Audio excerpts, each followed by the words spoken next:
वकुल्ल बिदअतिन ज़लालह वकुल्ल ज़लालतिन फिन्नार।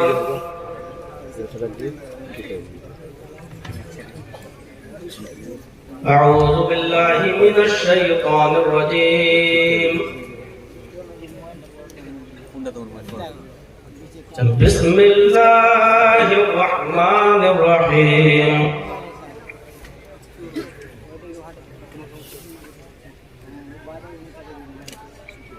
अल-यौमा अकमलतु लकुम दीनकुम व अतममतु अलैकुम निअमती व रज़ीतु लकुमुल इस्लाम दीना।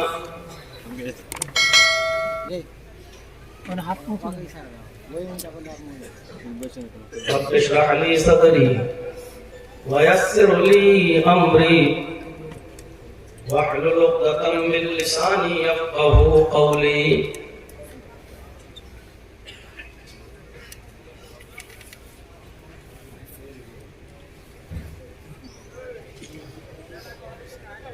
इस अजीम शान इजलास के सदर मोहतरम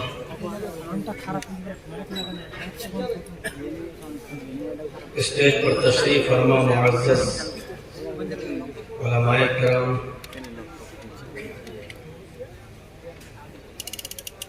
इलाके के बावक़ार अहबाब,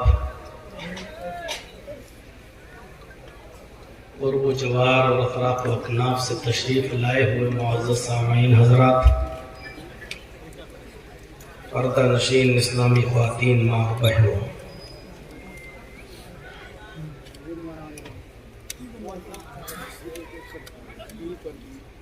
रात के 1 बजे तक मुख्तलिफ उलमाए किराम को मुख्तलिफ अनावीन पर उनके मखसूस लबो लहजे में आपने उनकी तकारीर समाअत फरमाई।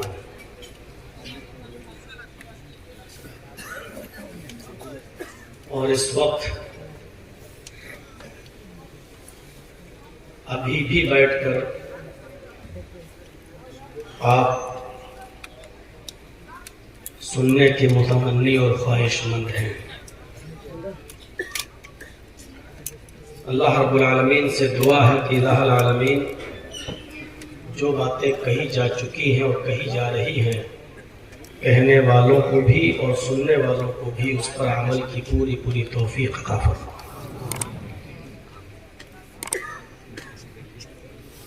हमें और आपको इस बात पर कि अल्लाह रब्बुल आलमीन ने मज़हब इस्लाम की दौलत से हमें नवाजा है, इस नेमत पर हम अल्लाह का जितना भी शुक्र अदा करें वो कम है।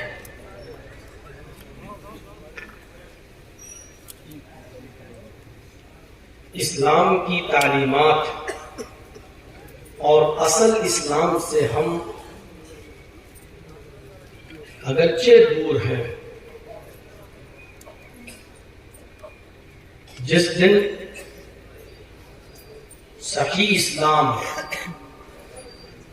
और उसकी लज्जत हमें और आपको महसूस हो जाएगी, उस वक्त इंसान अपनी जान से ज्यादा, अपने माल से ज्यादा, अपनी औलाद से ज्यादा इस इस्लाम को अजीज रखेगा।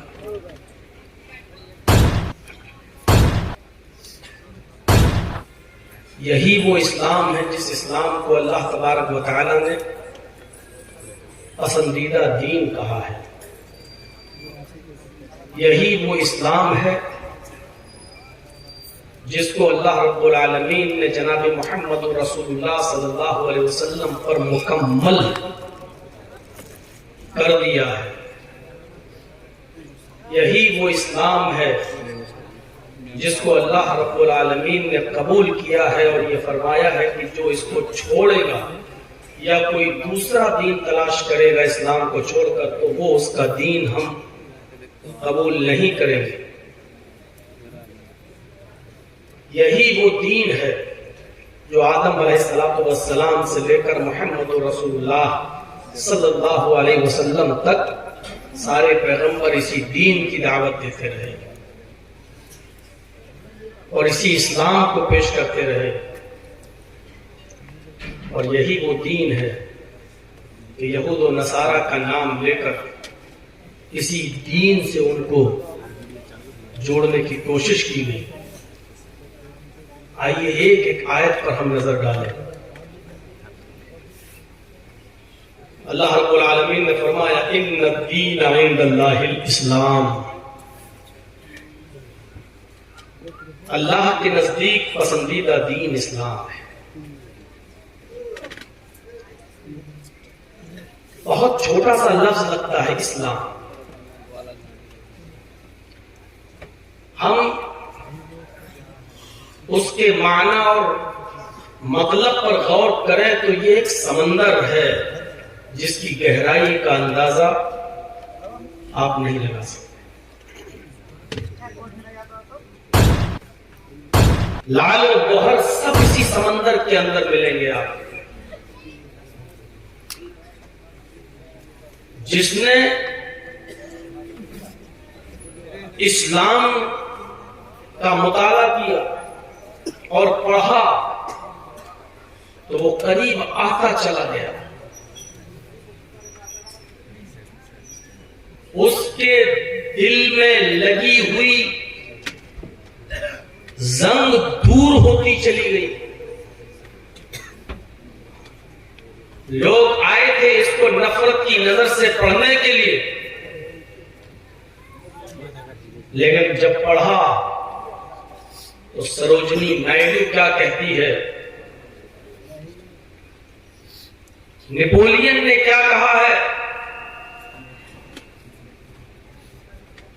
महात्मा गांधी ने क्या कहा है, इनके तासुरात से आप अंदाजा लगा सकते हैं। वो अलग बात है कि आज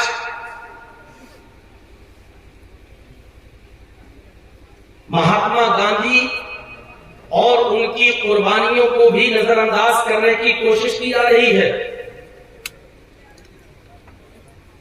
यह अलग बात है कि उनकी जगह पर सावरकर को बिठाने की कोशिश की जा रही है। यह अलग बात है कि इस भारत के अंदर महात्मा गांधी को गोली मारने वाले नाथूराम गौडसे और उसकी विचारधारा को फैलाने की कोशिश की जा रही है, लेकिन फिर भी इतनी आसानी के साथ वो महात्मा गांधी को भुलाया नहीं जा सकता। महात्मा गांधी ने कहा था कि अगर इस भारत के अंदर वो इस्लाम जिसकी शुआओं ने अरब को चमकाया था और वो इस्लाम जो जजीरतुल अरब से निकलकर दुनिया के चप्पे चप्पे में पहुंचा, वो ऐसे ही नहीं पहुंचा। वो अपनी खूबियों की बुनियाद पर, अपनी विशेषताओं की बुनियाद पर उसने लोगों के दिलों में अपनी जगह बनाई। अगर भारत के अंदर भी इस्लाम की शिक्षा और तालीम को नाफिज कर दिया जाए तो भारत में अमन, सुकून, चैन और शांति फैल जाएगी। ये महात्मा गांधी ने कहा। अल्लाह ने कहा इन्ना दीन इंदल्लाहिल इस्लाम, पसंदीदा दीन अल्लाह के नजदीक इस्लाम है। यही वो इस्लाम है जिसको मुकम्मल किया है। इसके अंदर कोई चीज बाकी नहीं रही। ऐसी कोई चीज कोई इसमें इंटर दाखिल कर ही नहीं सकता जो ये कह सके कि ये पहले इस्लाम के अंदर नहीं थी, हम इसके अंदर दाखिल कर रहे हैं और वो इस्लाम का एक हिस्सा है।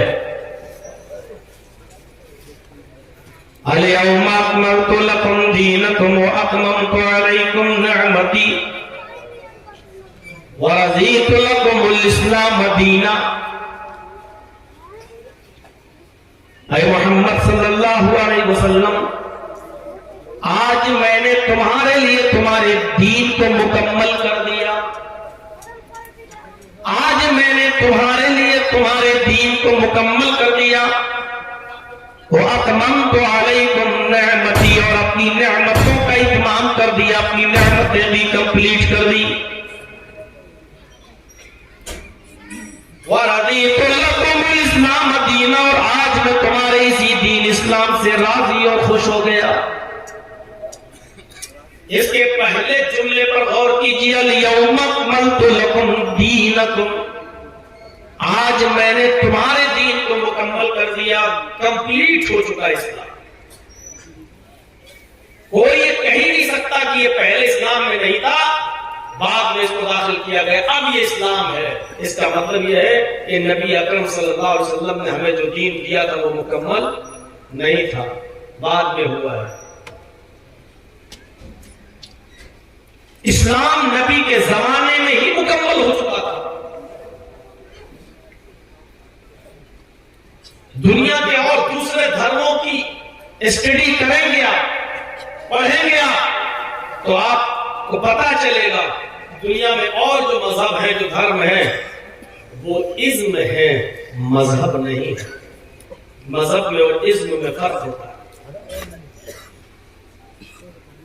मजहब उसको कहते हैं कि जिसके अंदर बाउंड्री हो, जिसके अंदर बाउंडेशन हो, और इज्म उसको कहते हैं कि जिसके अंदर कोई बाउंडेशन ना हो। आप क्या खाएंगे उसकी एक बाउंड्री है, एक लिमिट है। क्या नहीं खाएंगे उसकी पूरी एक लिस्ट है इस्लाम की। शादी करेंगे, शादी किस तरह कर सकते हैं उसकी एक लिमिट है इस्लाम में। क्या नहीं कर सकते उसकी एक लिमिट है इस्लाम में। कितनी शादी कर सकते हैं एक बाउंडेशन है इस्लाम में। शादी के बाद बीवी के जिस्म से किस हद तक और कहां तक आप फायदा उठा सकते हैं उसकी एक लिमिट है और उसका एक तरीका है इस्लाम के अंदर। आपके पास दौलत और पैसा है तो आप पर ज़कात है, तो कितनी ज़कात है उसकी एक लिमिट है इस्लाम के अंदर। भेड़ और बकरियां कितनी हैं और कितनी भेड़ और बकरियों पर कितनी ज़कात बनती है उसकी एक लिमिट है इस्लाम के अंदर। आसमानी बारिश से आपके खेतों में अनाज पैदा होता है तो उस पर कितनी ज़कात। बारिश नहीं हुई, सरकारी पानी और सरकारी ट्यूब से हमने पानी खेतों में दिया है, उससे जो अनाज पैदा हुआ है उस पर कितनी ज़कात है इस्लाम के अंदर। आपके पास 5-6 तालाब है, उस तालाब में मछलियां पल रही हैं, कितनी मछलियों पर कितनी ज़कात है। ये सारी चीजों की एक लिमिट है इस्लाम के अंदर, एक बाउंड्री है इस्लाम के अंदर। दूसरे मजहब खाली है तमाम चीजों से, इसलिए वो इज्म है, इस्लाम एक मजहब है। वो आपको बताता है कि आप कैसे चलें, वो आपको बताता है कि आप कैसे सोएं, वो आपको बताता है कि माँ बाप के साथ आपका तरीका रहन सहन क्या होना चाहिए, वो आपको बताता है कि पड़ोसियों के साथ आपका हुस्न सलूक कैसा होना चाहिए, वो आपको बताता है कि गैर मुस्लिमों के हुकूक हैं, वो आपको बताता है कि आप जिस जानवर की सवारी करते हैं, यक्का टांगा चलाते हैं, तो उस घोड़े पर, उस ऊंट पर, उस सवारी के ऊपर कितना बोझ लाद सकते हैं और कितना बोझ नहीं लाद सकते हैं। ये इस्लाम एक ऐसा मजहब है जो एक एक चीज की वजाहत करता है और उसकी एक बाउंड्री मुअय्यन करता है और ये कहता फला तातदूहा, खबरदार इस्लाम के हुदूद से निकलने की कोशिश मत करना, इसी हुदूद की पाबंदी करना, इसी कैद के अंदर रहना, इसी बाउंड्री के अंदर रहना। फला तातदूहा, याद रखना इस बाउंड्री को क्रॉस मत करना। यह है इस्लाम, मुकम्मल कर दिया। अभी तक तुम्हारी सेटिंग नहीं बनी भैया, तंग आ गया हूं तुम लोगों से। हर चीज का एक सिस्टम होता है। अपनी जगह पर बैठे तकरीरें सुन रहा था, शोर हो रहा था, बोला जा रहा था कि हाँ आ रहे हैं जड्जी साहब। कमेटी वालों, तुम जलसा कराते हो, पब्लिक के कहने पर तुम चलोगे, आवाम की फरमाइश तुम पूरी करोगे? इस तरीके से जलसे होते हैं? आपका एक सिस्टम होना चाहिए, एक मुतय्यन होना चाहिए। इस आलिम को इतने बजे लाना है और इतने बजे उसको खत्म करना है।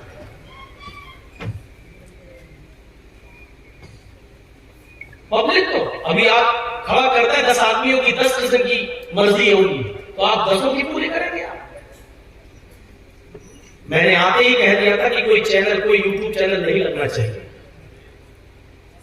जब कमेटी की नहीं चल सकती है तो किसकी चलेगी? हम उठा के फेंकेंगे इनको।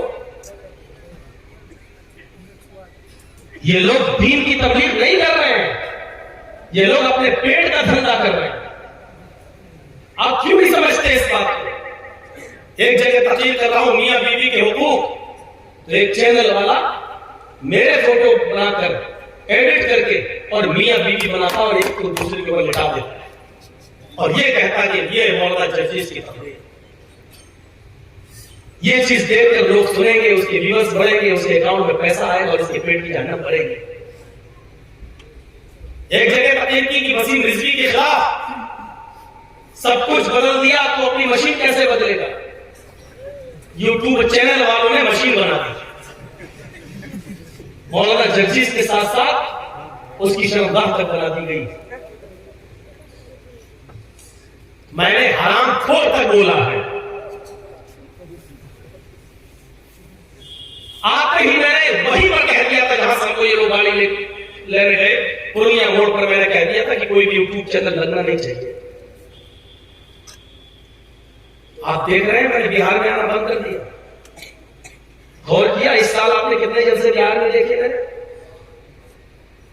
सिवाय चापी के और इस जगह के बता दीजिए कोई बिहार में जलसा देखा हो जनवरी में, फरवरी में, मार्च में आपने देखा? क्यों बंद किया मैंने? नहीं दे रहा हूं बिहार में कोई जलसा, नहीं दे रहा हूं झारखंड में कोई जलसा। मैं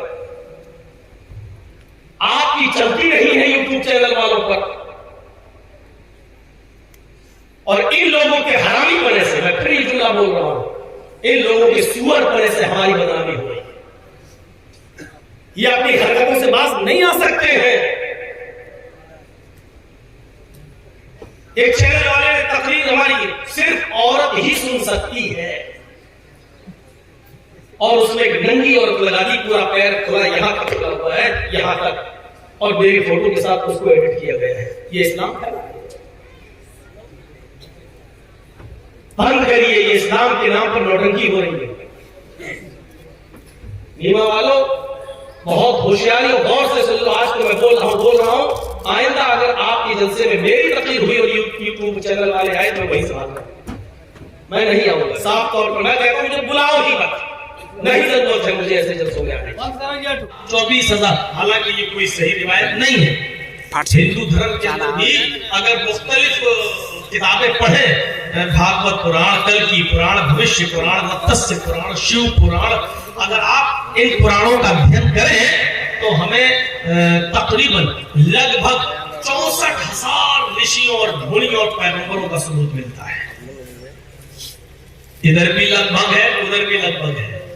इधर है 1,24,000, उधर है 64,000, लेकिन कंफर्म नहीं है। दोनों इधर लगभग लगा है, उधर भी कमोबेश। तो कमोबेश का मतलब कम भी हो सकता है, ज्यादा भी हो सकता है। तो ये तो क्लियर हो गया कि बहुत से नबी इधर भी आए और बहुत से नबियों का सबूत उधर भी। लेकिन 24 नबी बहुत महान बताए गए हैं वेदों में, और उन नबियों का नाम भी वेदों में आया है। और आप ताज्जुब करेंगे कि जिन नबियों को, जिन 24 रसूलों का नाम वेदों में आया है, जिनको बड़ा बताया गया, कुरान में भी 24 नबियों का नाम आया है। 25वें नबी तो हमारे नबी हैं, लेकिन मुहम्मद रसूलुल्लाह से पहले जो और नबी आए, 24 नबियों का जिक्र कुरान में भी आया है। और वेदों में भी 24 नबी महान बताए गए, और 25वां नबी सबसे लास्ट में और आखिर में बताया गया है। और ये कहा गया कि वही कल्कि होगा। कल्कि का अर्थ होता है स्याही का धोने वाला, कल्कि का अर्थ होता है मिटाने वाला। मुहम्मद रसूलुल्लाह सल्लल्लाहु अलैहि वसल्लम के जो नाम बताए गए हैं, उनमें एक नाम माही भी है। माही, अना मुहम्मद वाना अहमद वानल माही, मिटाने वाला, गुनाहों को मिटाने वाला।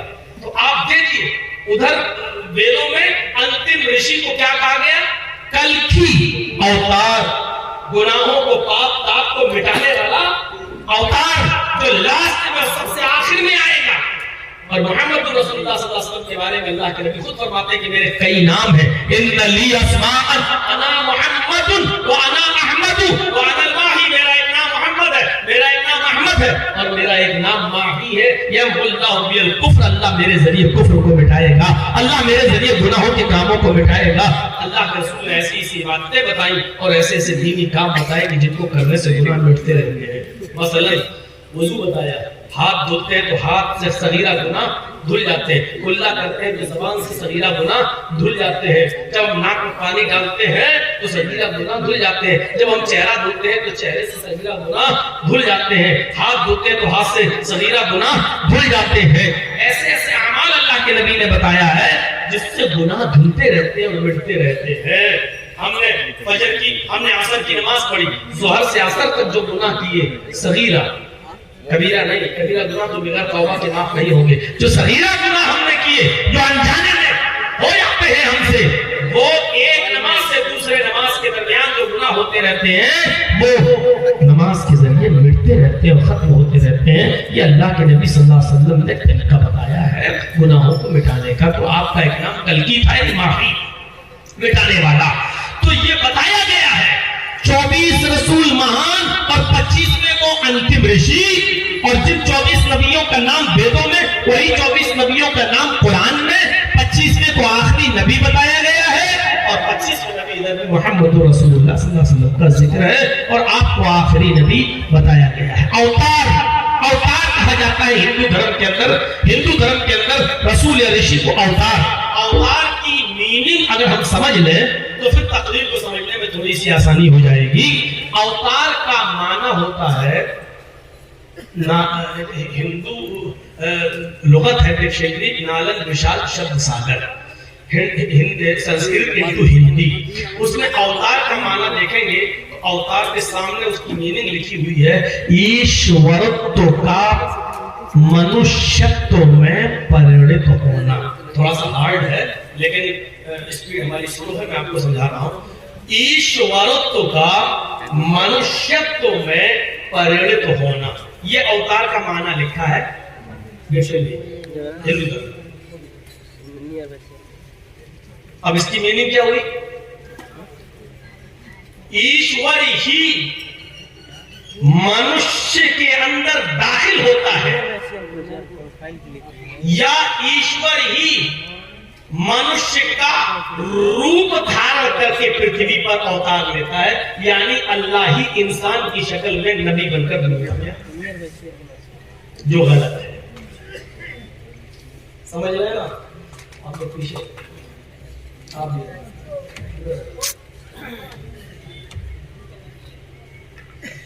ईश्वरत्व का मनुष्यत्व में परिणत होना, यानी ईश्वर ही मनुष्य का रूप धारण करके पृथ्वी पर अवतार लेता। अगर इसको थोड़ी देर के लिए मान लो तो कितनी गलतफहमी हो जाएगी। दुनिया में जितने भी अवतार आए, हिंदू धर्म में राम अवतार थे, कृष्ण अवतार थे, शंकर अवतार थे, अगर हम इनको अवतार मान लें और ये मान लें कि ये ईश्वर ही थे जो मनुष्य का रूप धारण करके पृथ्वी पर अवतार लेते हैं, तो आप जरा देखिए कि रामचंद्र जी जिनको अवतार माना जाता है, वो बाकायदा पैदा हुए अपनी मां के पेट से। और रामचंद्र जी के पिता का नाम क्या था? राजा दशरथ। राजा दशरथ की 3 पत्नियां थी। एक पत्नी से राम पैदा हुए और दूसरी पत्नी से लक्ष्मण पैदा हुए। यानी बाप एक मां 2। और रामचंद्र जी जब पैदा हुए तो जाहिर बात है बच्चे थे, तो पैदा होंगे तो पहले बच्चे ही होंगे। अब थोड़ी देर के लिए मान लिया जाए कि ईश्वर ने मनुष्य का रूप धारण करके पृथ्वी पर अवतार लिया, तो इसका मतलब ये हुआ कि ईश्वर को भी इतना कमजोर होना पड़ता है कि दुनिया में आने के लिए मां के पेट का सहारा लेना पड़ रहा है।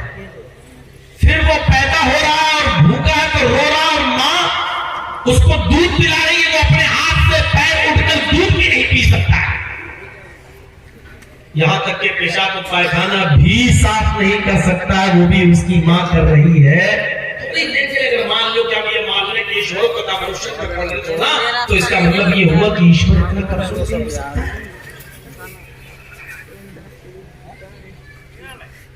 बैठ गए?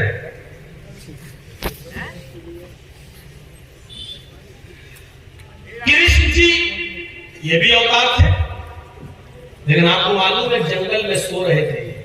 पढ़िए महाभारत। जंगल में सो रहे थे, शिकार के लिए गए, नींद आ गई, सो रहे थे। जंगल में 2 शिकारी और टहल रहे थे।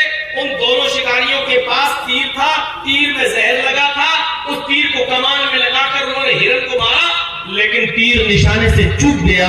वो तीर कृष्ण जी के पैर में लगता है और उस तीर के लगे हुए जहर से, उस तीर में लगे हुए जहर के प्रभाव से, असर से कृष्ण जी की मृत्यु हो जाती है। अब ये मान लिया जाए थोड़ी देर के लिए कि ईश्वर ने ही मनुष्य का रूप धारण किया है, तो क्या अल्लाह इतना कमजोर भी हो सकता है कि वो जहर लगे हुए तीर से मर जाए? इसलिए ये इंट्रोडक्शन सही नहीं है कि अल्लाह या ईश्वर स्वयं मनुष्य का रूप धारण करके पृथ्वी पर अवतार लेता है, ये गलत है। इसी से हमारे बहुत से हिंदू भाई कहते हैं कि आत्मा ही परमात्मा होती है, आत्मा ही परमात्मा है, कण कण में भगवान है, कहते हैं ना। इस माया में भी भगवान है, कण कण में भगवान है, ये इसमें भी भगवान है। और कण कण का अगर भगवान मान लो तो कुत्ते में भी भगवान है, सुअर में भी भगवान है, नालियों में भी भगवान है।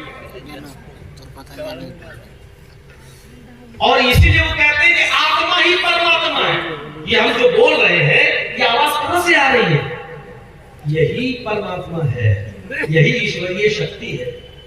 हम मानते हैं कि ये कुदरत है अल्लाह की, लेकिन ये नहीं मानते कि यही अल्लाह है। अगर हर इंसान की आत्मा को परमात्मा मान ले, उस रूह को ही हम अल्लाह मान ले, तो इतने गलतफहमियां हो जाएंगी कि आप उसका जवाब नहीं दे पाओगे। मौलाना जगदीश में आत्मा है, यही परमात्मा है।